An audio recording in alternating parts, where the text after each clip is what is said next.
प्रथम सर्व महापुरुषांना माझे वंदन. काल परवा दिवशी आमच्या येळवी गावातील आमच्या समाज बांधवांनी आज जयंती असल्या कारणानं काल झेंडा बसवला समाज मंदिर समोर. तो जो झेंडा बसवला आहे तो आमच्या समाजाच्या मालकी जागेवर बसवला आहे, ना की कुणाच्या जागेवरती, ना कुठल्या चौकामध्ये, ना कुणाच्या मंदिर समोर, ना कुणाच्या घरासमोर. तो जो झेंडा बसवला आहे तो आमच्या समाज मंदिर समोर बसवला आहे आणि डांबरी रस्त्यापासून कमीत कमी 25 ते 30 फूट लांब अंतरावरती बसवला आहे. तरीसुद्धा जर करता काही तिथल्या येळवीतल्या समाजकंटक असतील आमच्याच जागेवरती बसवून, तर त्यांना योग्य ते उत्तर द्यायला आता आम्ही तयार आहे आणि आम्ही आता मैदानात येणारच आहे. ज्याला कुणाला त्या झेंड्याचा त्रास होत असेल त्यानं जर करता कायद्यानं त्याला बघायचं असेल तर आम्ही कायद्यानेही त्याच्यासोबत लढायला तयार आहे. जर त्याला वेगळ्या कुठल्या पद्धतीनं वेगळ्या कुठल्या भाषेतनं जर करता त्याला आमच्यासोबत जर करता चाल करायची असेल तर त्या चालीचा तोड आमच्या जवळ आहे. आम्हाला कुणाच्यानं काहीही फरक पडत नाही. एक लक्षात घ्या, तुम्ही जगातला सगळ्यात मोठा महापुरुष म्हणजे विश्वरत्न डॉक्टर बाबासाहेब आंबेडकर त्यांच्या झेंड्याला तुम्ही, त्यांच्या निळ्या झेंड्याला तुम्ही विरोध करायला लागलाय. अहो, तुम्ही जी कोणी पदे अधिकारी असताना, जी कोणी राजकारणी असताना, जी आता सध्याला सत्तेमध्ये राहून पदं भोगायला लागलाय, ती त्या संविधानाच्या उपकारावरती आहे तुम्ही. आणि त्याच संविधान लिहिणाऱ्या बाबासाहेबांच्या जर करता तुम्ही झेंड्याला किंवा समाज मंदिराला जर करता जाणीवपूर्वक टार्गेट करणार असशीला तर एक लक्षात घ्या, सत्ता कुणाची पण असून दे, आम्हाला काडी मात्र फरक पडणार नाही. आणि जर करता कुणाला जर बघायचं असेल तर त्याने बिनधास्त बघावं. माझं ही सरळ शुद्ध भाषेत सांगणं आहे. कायद्यानं बघायचं असेल तर कायद्यानंही आम्ही तयार आहे बघायला, कारण रस्त्यावरची तर लढाई आम्ही पहिल्यापासून करतच आलेलो आहे. हो, आमच्यासाठी ती नवीन नाही आहे. त्याच्यामुळं कुणीही असं समजू नका की आम्ही भेलो, घाबरलो, शांत बसलो. ह्या भारत देशातला प्रत्येक भीम सैनिक बाबासाहेबांसाठी मरायलाही तयार आहे, मारायलाही तयार आहे. पण आम्ही कायदा हातात घेतला नाही, कायदा हातात घेणार नाही. त्याच्या पाठीमागचं कारण असं आहे की कायदा हा आमच्या बापाचा आहे. आम्ही कायद्यानं चाललोय. कायद्यानं जे काय असेल ते सांगा, तिथं आम्हाला काहीही फरक पडत नाही. तुम्हाला जर फाटी मारून जर करता बघायचं असेल तर फाटी मारूनही बघा, कायद्यानं जर बघायचं असेल तर कायद्यानंही बघा. आम्ही प्रत्येक पद्धतीनं तयार आहे. कुणाला काय वाटतंय ते वाटून द्या, कुणाला काय समजून घ्यायचं ते त्यांनी समजून घेऊन द्या. धन्यवाद.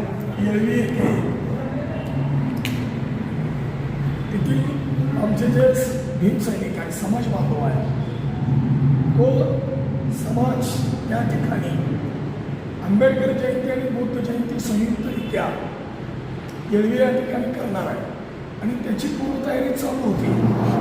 हे समाज संस्कार मंदिर रंगवणे, त्या ठिकाणी डिजिटल लावणे आणि त्याच्याच भवनाच्या समोर झेंडा कट्टा उभा केला आणि त्या ठिकाणी झेंडा लावला. कुणीतरी एखाद्या व्यक्तीनं असेल की पोलीस स्टेशनला कळवलं की झेंडा कट्टा लावलेला आहे आणि संबंधित जर पोलीस ठाण्याचे PI कोळेकर त्यांची टीम हे त्या ठिकाणी गेले आणि त्या ठिकाणी जाऊन आमच्या समाज बांधवावर दबाव टाकला आणि कट्टा काढा नाही तर तुम्हाला अटक अशी धमकी द्यायला लागली. आमच्या समाजातल्या माता, भगिनी, तरुण बांधव, वडीलधारी मंडळी पहिलीच आली आणि ते इथं जप आल्यानंतर आम्ही या ठिकाणी आमच्या अध्यक्षांनी बैठक घेऊन परिस्थितीचा आढावा घेतला. आमच्या समाज मंदिर समोर झेंड्याचा कट्टा आहे, आपणही बघितल्या वस्तुस्थिती आणि तो व्हिडिओचा आहे. कोळेकर साहेबांनी मला कळला, मी आपल्याला दाखवले. म्हणजे संबंधित अधिकाऱ्यांनीच व्हिडिओ काढून टाकला आहे. मंदिरासमोरच कट्टा आहे. ना रस्त्याला अडचण, ना गावाला अडचण, वाहतुकीला अडचण, कशालाच अडचण नाही. मग तुम्ही कट्टा काढा म्हणून आमच्या समाजावर दबाव आणताय, हे काय चाललंय? चुकीचं आहे. त्या ठिकाणी नाही तहसीलदार आले, त्या देखील तसंच म्हटलं कट्टा काढा. व्हिडिओ आले 4 वाजता. अगदी माझा समाज प्रत्येक त्या उन्हामध्ये 41 टेम्परेचर असणारा व्हिडिओची त्या ठिकाणी वाट बघत बसली. हे आले भाषे 4ला. आल्यानंतर त्यांनी ते सांगितले, मी स्वतः माझ्या खिशातून पैसे देतो पण कट्टा काढा, दुसरीकडे वाढ. अरे काय आम्ही आमच्या जागेत झेंड्याचा कट्टा बांधला असताना तुम्ही तिन्ही अधिकारी सांगता कट्टा करायला, हे चालणार नाही.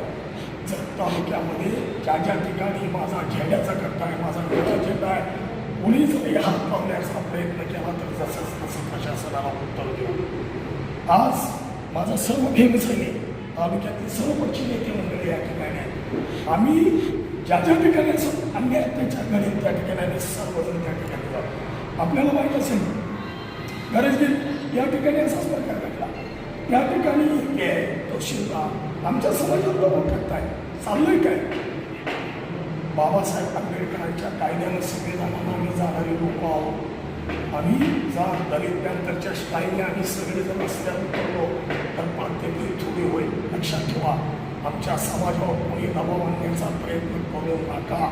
आणि याकरता आम्ही दिनांक सोमवार 4 रोजी महाराणा प्रताप चौक या ठिकाणी आम्ही भव्य अशा प्रमाणात रस्ता रोको आंदोलन करतोय. आणि या प्रशासनाला जाग आणल्याशिवाय सोडणार नाही. आणि तत्पूर्वी कलेक्टर साहेब असतील, CO साहेब असतील, SP साहेब असतील आणि जरचं प्रशासन असेल, आम्ही निवेदन देणार आहोत, त्यांना सांगणार आहोत. तुम्हाला दिसत नाही तालुक्यामध्ये किती वेगळ्या दिशा आहे, तालुक्यामध्ये झेंड्याचे कट्टे किती वेगळ्या दिशा आहे. तुम्हाला निळा झेंडा दिसतोय आमचा. जिल्ह्यातला जर माझा समाज एक म्हटला तर तुझी कोणती होईल.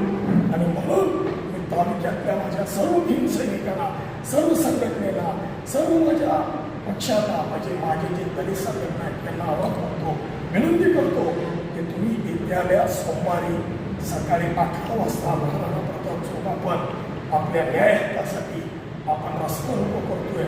आपण सर्वजण उपस्थित राहा अशी विनंती करतो. धन्यवाद. Press the bell icon on the YouTube app and never miss another update.